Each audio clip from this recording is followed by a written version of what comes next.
नमस्कार, आप देख रहे हैं जेपी न्यूज चैनल। जगत प्रतापगढ़ से हम आपको खास रिपोर्ट के साथ फिर से वापस लौटे हैं। तो आज हमारे साथ में एक ऐसे व्यक्ति हैं, एक ऐसी शख्सियत है जिन्होंने हाल ही में ऐसा काम किया है जिससे क्षेत्र में मिसाल बने पड़े हैं और उनका चर्चा काफी ज्यादा हो रही है। आप हमारे खबर के माध्यम से आपने उनको देखा भी है कि कैसे उन्होंने जो है इतना अच्छा सुनहरा काम किए हैं, और हम उनसे बात करेंगे और क्या उद्देश्य रहा, किन वजह से जो है उन्हें जो है सड़क शुरू करना पड़ गया, तो हम इनसे बात करेंगे। तो चलिए हम शुरू करते हैं, बात करेंगे।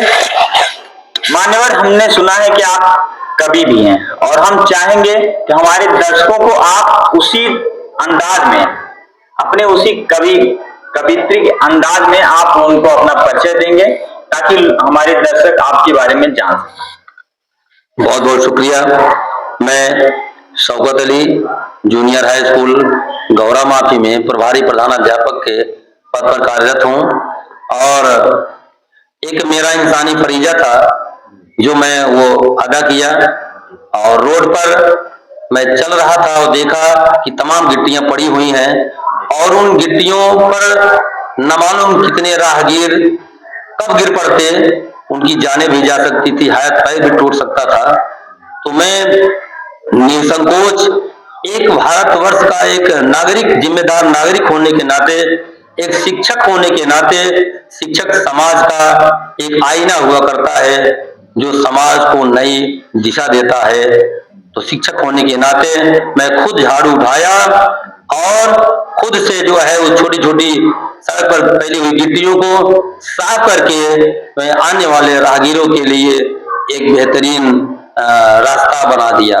और ये मेरी जिम्मेदारी थी, मैंने अपना कर्म किया। और मैं निवेदन भी करूंगा कि मैं आप जैसे न्यूज चैनलों का दिल की गहराइयों से मैं खैर मकदम करता हूं, और ये भी बताना चाहूंगा कि भारतवर्ष के तमाम लोग ऐसे हैं। ये भारत देश अपना है और इसे हमें और आप सबको मिलकर के आदरणीय प्रधानमंत्री जी के सपनों को साकार करना है। स्वच्छता मिशन को अगर कामयाब करना है तो केवल सेल्फी ही नहीं, कार्य में परिणत करना होगा। हमें आपको जमीनी स्तर पर उतर करके उसको दिखाना होगा। जिस तरह से मुझे भी ये कार्य करने का अवसर हुआ मिला, और बहुतेरे काम मैं ऐसे करता रहता हूँ। ये तो यशवंत जी के द्वारा ये इस तरह से हुआ। बाकी मैं शेर व शायरी की दुनिया में भी शिक्षण कार्य के बाद मैं बच्चों को, हमारा ही पढ़ाया हुआ बच्चा एक इस समय बहुत अच्छा काम कर रहा है, जो समाज को अपने शेर व शायरी के माध्यम से अच्छा संदेश दे रहा है।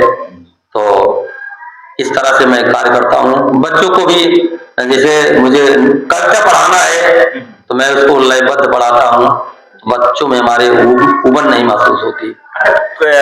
आप कविता कहते हैं और आपका जो है कई कविता जो है हमने सुना भी है, कई जो है मंचों पे आपने जो है कविता कही है। तो हम चाहेंगे कि हमारे दर्शकों को कोई एक छोटी सी जो है 2-4 लाइन की कविता आप सुनाएं, ताकि हमारे जो है दर्शक भी तो समझ सकें कि आप में हुनर कितनी है, आप बच्चों को किस तरह से पढ़ाते हैं और क्या जो है उनको संदेश देते हैं, और आपकी हर वो लफ्जों में जो है कुछ ना कुछ संदेश छुपी रहती है। तो ऐसा क्या है जो है आपकी बातें जो है बताएंगे। बहुत बहुत शुक्रिया। मैं आपको चंद पंक्तियां बताना चाहूंगा। ये दुनिया है क्या? दुनिया के रैन बसेरे में, दुनिया के रैन बसेरे में पता नहीं कितने दिन रहना है। दुनिया के रैन बसेरे में पता नहीं कितने दिन रहना है। अरे जीत लो सबके दिलों को, बस यही जीवन का गहना है, बस यही जीवन का गहना है। और कितना भी पकड़ लो फिसलता जरूर है, कितना भी पकड़ लो फिसलता जरूर है। ये वक्त है साहब बदलता जरूर है, ये वक्त है साहब बदलता जरूर है। अच्छा, एक चीज हमें जाननी थी आपसे, जैसे आपने जो है झाड़ू उठाया और रास्ते जो है पक्की सड़क पर जो है झाड़ू लगाया, जबकि वहां पर जो है सफाई कर्मी लगे होते हैं, सफाई आए दिन होती रहती है, क्या आपके यहाँ नहीं होता है क्या? ऐसा कुछ दिक्कत है क्या? क्योंकि रोड है, रोड की सफाई सफाई कर्मी करता है या नहीं करता है, एक जिम्मेदार नागरिक होने के नाते मैं देखा तो मेरा फर्ज था, मैं वो किया। और कौन क्या करता है क्या नहीं करता इसके बारे में बहुत कुछ नहीं कह पाऊंगा। अच्छा, क्या वजह रहा कि आप झाड़ू लेकर वहाँ जो है रोड पर उतरना पड़ गया? क्या दिक्कत आ गई थी? वो मैं देखा कि ये जो रात सड़क है 24 घंटा चालू है और ये सड़क के जस्ट निकट हमारा रोड पर ही विद्यालय है। और उस हमारे विद्यालय से निकलते हुए बच्चे, एक दिन सर मैं बताऊं, हमारा बच्चा एक दिन निकल रहा था, एक मोटरसाइकिल ने आकर के जस्ट मेरे गेट के सामने वहीं एक एक्सीडेंट हो जाता है। साइकिल जो है एकदम दोना हो जाती है। शुक्र मालिक का यह है कि कम से कम हमारे बच्चे की जिंदगी बच गई, उसको केवल उसके पैर में चोट लगी थी। और ये भी बताना चाहूंगा आपके माध्यम से कि मेरे विद्यालय में बाउंड्री न होने की वजह से ये बहुत ही बड़ी जलालत मुझे झेलनी पड़ रही है। बच्चे फिलहाल हम लोग कंट्रोल में किए रहते हैं, लेकिन जैसे इंटरवल होता है तो इंटरवल जो है उनका टाइम है, खिलाने पिलाने के साथ साथ वो इधर उधर निकल जाते हैं। मैं आपके माध्यम से ये भी पहुंचाना चाहूंगा जिम्मेदार शिक्षक होने के नाते कि अगर मेरी ये पीड़ा शासन स्तर तक पहुंचे तो मेरे विद्यालय में कम से कम एक बाउंड्री वॉल मिल जाए, जिससे हमारा विद्यालय सुरक्षित हो जाए और मैं भी अपने इस विद्यालय को ग्रीन गार्डन में बदल सकूं। ये मेरी ख्वाहिश है, मेरे दिल की तमन्ना अंदर ही रह जा रही है। तमाम पेड़ पौधे लगाता हूँ, फूल लगाता हूँ, वो सब नष्ट हो जाते हैं। जो आवारा पशु डाल रहे हैं ये नुकसान कर देते हैं। इधर उधर बच्चे जो स्कूल के बाद आते हैं वो भी तोड़ डालते हैं। अच्छा, ये आपका बाउंड्री वॉल नहीं है तो इसके लिए आपने कहीं पर जो है कोई ज्ञापन दिया है? जी, ज्ञापन तो नहीं, हर बार सूचना इसको मैं खंड शिक्षा अधिकारी महोदय जी के द्वारा देता रहता हूँ, वो सूचनाएं जाती रहती हैं। और कई बार मैं पूछा भी कि तो बोले कि सर ऐसा है, अब तो कायाकल्प के तहत ग्राम प्रधानों की जिम्मेदारी, वो बाउंड्री वॉल बनाएंगे, गेट बनाएंगे। आदरणीय प्रधान जी से कहा, प्रधान जी के द्वारा ये पता चला कि पैसा ही उतना पैसा नहीं है जिससे मैं बाउंड्री वॉल बना सकूं। जी, तो इसके लिए जो है आप किसको जो है जिम्मेदार ठहराएंगे जो है कि ये जो बाउंड्री वॉल नहीं बन रहा है, इसके लिए जिम्मेदार कौन है? अब सर जिम्मेदार किसको मैं ठहरा हूँ, ये मैं खंड शिक्षा अधिकारी महोदय जी के द्वारा बेसिक शिक्षा अधिकारी तक ये सूचना पहुंची है।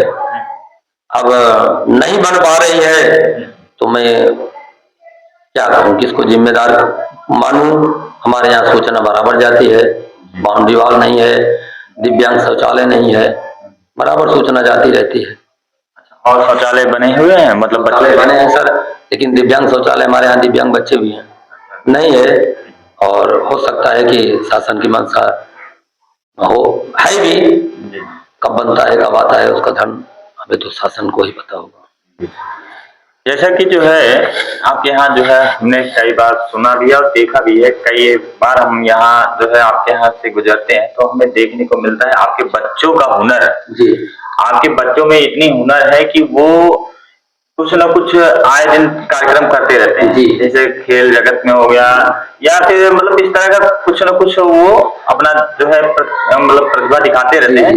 तो ये प्रतिभा उनके अंदर आती कहाँ से, या आप उनको जो है कैसे ट्रेन करते हैं? आपके जो है शिक्षक कितने हैं? ये सारी ये हमारे यहाँ 2 शिक्षक हैं, 3 अन्वेषक हैं और एक है ब्रिजेश मौर्य, वो व्यायाम शिक्षक हैं, और एक सुभाष मौर्य जी हैं, वो कृषि के हैं, और एक राजकमल यादव जी हैं जो आर्ट के हैं। तो हम सारे लोग मिलकर के इन बच्चों को तराशने का काम करते हैं। मैं खुद व्यायाम शिक्षक नहीं हूँ, लेकिन मेरे अंदर शौक था, मैं दूसरों से सीख करके अपने बच्चों के अंदर पीटी का ज्ञान भरा और इसके बाद जहां से भी कुछ सीखता हूँ अपने बच्चों के अंदर उस हुनर को ला करके भरने की कोशिश करता हूँ। मेरे बच्चे मुझसे अच्छे हैं जो नकल करके वो कामयाब हो जाते हैं। कितने बच्चे होंगे आपके विद्यालय में? 150 बच्चे हैं। 150। जहाँ किसी सरकारी विद्यालय में लगभग 50-60 से ऊपर जो है बच्चे नहीं हुआ करते हैं, लेकिन आपके यहाँ लगभग 160 बच्चे हैं। 150 तो 150 जी। 150 बच्चे मान लेते जी। हैं। तो उन बच्चों को ऐसा क्या आप जो है देते हैं जिनकी वजह से वो आते हैं? और भी विद्यालय हैं जिनमें जो बच्चों का जो है कमियां आती हैं, ऐसा क्या वजह है? बहुत बहुत शुक्रिया। बहुत अच्छा पॉइंट आपने दिया और इस पर तमाम लोग पूछते हैं। देखिए सर, मैं अपना टाइम, तमाम शिक्षक साथी हैं पूरा टाइम लगाते हैं जी और मैं करता क्या हूँ थोड़ा सा स्टार्ट करके, जी मैं जिस तरह से तमाम विद्यालय के गार्जियंस हैं, मतलब टीचर्स हैं, जी हम उनसे थोड़ा सा हट करके काम करते हैं कि मैं सुबह शाम स्कूल बंद होने के बाद, सूरज डूबने के बाद भी मैं डोर टू डोर भ्रमण करता हूँ। तो बस्तियों में जाने के बाद ये एहसास हो जाता है कि अगर मैं नहीं पढ़ूंगा सर जी तुरंत आएंगे। गार्जियन भी जानता है कि न मालूम कब किधर से सर की मोटरसाइकिल अंदर आ जाए, इसलिए गार्जियन भी जिम्मेदारी से अपने बच्चों को बैठा कर पढ़ाता है और गार्जियन का भी सहयोग मिलता है। और मैं ये कहना चाहूंगा सर, जिस तरह से हमारे बच्चे हैं, अगर हमको आज की डेट में 3 टीचर और मिल जाएं तो 150 नहीं, मैं 200 के ऊपर और बच्चों को ला सकता हूँ जी। मतलब आप इतना कॉन्फिडेंस है आपको कि आपको 2 टीचर और मिल जाएंगे तो आप 200 से पार कर देंगे यहाँ बच्चों के। जी, तो बच्चों की हुनर को ही लेकर आप जो है ये चीजें कर पा रहे हैं कि हम जो है और समय समय पर सर देखिए मैं एक्टिविटी कराता रहता हूँ।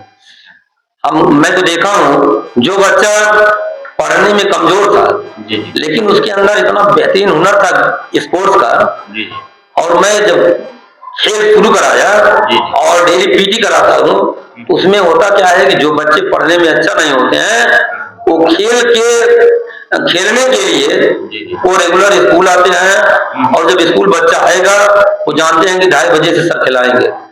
सुबह मैं 8 बजे से हमारे बच्चे अभ्यास करना शुरू कर देते हैं। 9:10 से हमारी क्लास चलती है। 1 घंटा पहले ये बच्चे अभ्यास कर लेते हैं, फिर 2:30 बजे से मैं खेल स्टार्ट कराता हूँ।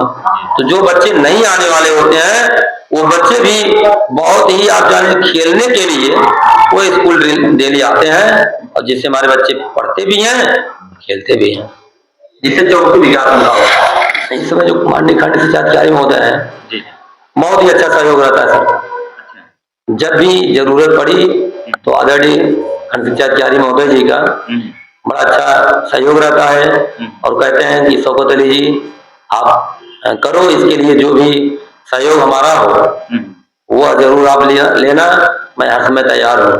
अभी मैं 15 अगस्त में एक बेहतरीन झांकी निकाला था, उसमें मैं खंड शिक्षाधिकारी महोदय जी को बुलाया और एक आर्मी से रिटायर्ड हमारे यहाँ थे यही मिश्रा जी, मैं उनको चीफ गेस्ट बनाया और आदरणीय ग्राम प्रधान जी थे। तो सारी शख्सियतें हमारे 15 अगस्त में मौजूद थी और प्रभात फेरी में चौराहे तक मैं अपने बच्चों को ले गया, वहां तक सारे खंड शिक्षाधिकारी महोदय, प्रधान जी और सेवानिवृत्त आर्मी से आदरणीय मिश्रा जी सारे लोग रहे और क्षेत्रीय जनता का भी सहयोग मुझे मिलता है, तब जाकर के मैं ये सब कुछ जो कर ले रहा हूँ ये कर पाता हूँ जी। धन्यवाद। जैसा कि आपने देखा कि हमने जो है आज गौरव माफी उच्च माध्यमिक विद्यालय के जो है प्रभारी प्रधानाध्यापक से बात हुई। इन्होंने जो है क्यों सड़क पर उतरने की इच्छा जो है जताई और क्या वजह रही कि जो सड़क पर झाड़ू लेकर उतरे, और इनकी और भी जो है काफी बातें आपको जो है हमने दिखाया कि उन्होंने बच्चों के प्रति इनका जो है कितना लगाव रहता है और किस तरह से बच्चों के लिए हमेशा तैयार रहते हैं। और भी आगे जो है हम लेकर ऐसे किसी और को जो है खबर के साथ में आएंगे, तो बने रहें आप हमारे साथ। यदि आप हमारे चैनल पर नए हैं तो चैनल को सब्सक्राइब करना ना भूलिएगा। जल्द हाजिर होते हैं नए खबर के साथ। जय हिंद।